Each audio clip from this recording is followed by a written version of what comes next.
Look at this, guys. Sobrang ganda.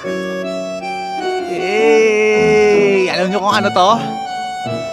This is a tea farm na matatagpuan dito sa Yame City, Fukuoka Prefecture.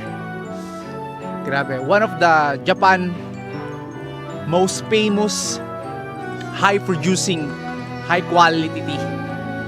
Grabe, no? Mamaya bababa tayo doon sa baba na yan. Tingnan niyo kung gaano kaganda, gaano ka-organize.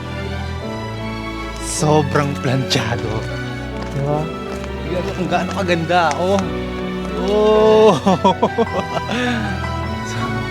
So paikot yan. Ganyan. So lahat yan tea. Lahat na nakita natin na yan. Lahat yan paikot yan. 360 degree. Tea yan lahat. So itong tea na to, actually sabi nila nag-start to 600 years ago na mag-farm sila dito sa Yame City. Sobrang ganda. No? So isa to sa itinerary namin dito. Alright?